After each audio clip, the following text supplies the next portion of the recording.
മുസ്ലിം league നേതാവ് K M ഷാജിക്ക് തെരഞ്ഞെടുപ്പിൽ മത്സരിക്കാൻ അയോഗ്യതയില്ല. അഴീക്കോട് തെരഞ്ഞെടുപ്പ് കേസിൽ കെ എം ഷാജിയുടെ അയോഗ്യത പ്രാബല്യത്തിൽ വരുത്തണമെന്ന ആവശ്യം സുപ്രീം കോടതി തള്ളി. എതിർ സ്ഥാനാർത്ഥിയായിരുന്ന എം വി നികേഷ് കുമാറാണ് സുപ്രീം കോടതിയെ സമീപിച്ചിരുന്നത്. അയോഗ്യത വിധിക്കാൻ ഹൈക്കോടതിക്ക് അധികാരമില്ല എന്നും സുപ്രീം കോടതി വ്യക്തമാക്കി. കെ എസ് സജീഷ് വിവരങ്ങളുമായി. സജീഷ്, ഇപ്പോൾ കെ എം ഷാജിക്ക് മത്സരിക്കാൻ യോഗ്യതയുണ്ട് എന്ന് തന്നെ സുപ്രീം കോടതി പറയുകയായിരുന്നു.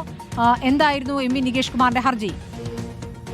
സ്മൃതി, 2016 അഴീക്കോട് തെരഞ്ഞെടുപ്പ് കേസുമായി ബന്ധപ്പെട്ട ഹർജിയിലാണ് ഇന്ന് സുപ്രീം കോടതിയുടെ ഭാഗത്തുനിന്ന് നിർണായകമായ ഉത്തരവ് ഉണ്ടായിരിക്കുന്നത്.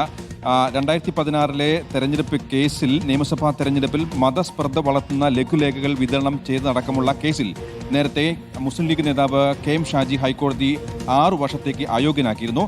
ഹൈക്കോടതി ഈ വിധിക്കെതിരെ ഷാജി സുപ്രീം കോടതി സമീപിക്കുകയും സുപ്രീം കോടതി ഹൈക്കോടതി വിധി സ്റ്റേ ചെയ്യുകയും ചെയ്തു. ഈ സ്റ്റേ നീക്കണമെന്ന് ആവശ്യപ്പെട്ടുകൊണ്ടാണ് അന്നത്തെ LDF സ്ഥാനാർത്ഥിയായിരുന്ന M V Nikesh Kumar supreme കോടതിയെ സമീപിച്ചത്. ഈ ആവശ്യം പക്ഷേ സുപ്രീം കോടതി തള്ളിയിരിക്കുകയാണ്. പ്രധാനമായും സുപ്രീം കോടതി പറഞ്ഞിരിക്കുന്നത് കെ എം ഷാജിക്ക് തെരഞ്ഞെടുപ്പ് മത്സരിക്കുന്നതിൽ അയോഗ്യതയില്ല, അയോഗ്യത വിധിക്കാൻ ഹൈക്കോടതിക്ക് അധികാരം ഇല്ല എന്നും ജസ്റ്റിസ് വി നാഗരത്ന അധ്യക്ഷനായ ഡിവിഷൻ ബെഞ്ച് പറയുകയും ചെയ്തു. വി നാഗരത്ന അധ്യക്ഷനായ 2-അംഗ ബെഞ്ചാണ് സുപ്രധാനമായ ഈ വിധി പുറപ്പെടുവിച്ചത്. ഏതായാലും തെരഞ്ഞെടുപ്പ് അടുത്തിരിക്കെ കെ എം ഷാജിയെ സംബന്ധിച്ചിടത്തോളം ആശ്വാസം പകരുന്ന വിധിയാണ്. തെരഞ്ഞെടുപ്പിൽ മത്സരിക്കുന്നതിന് ഷാജിക്ക് ഇനി അയോഗ്യതയില്ല. ശരി, ഹൈക്കോടതി വിധി സുപ്രീം കോടതി റദ്ദാക്കിയിരിക്കുന്നു.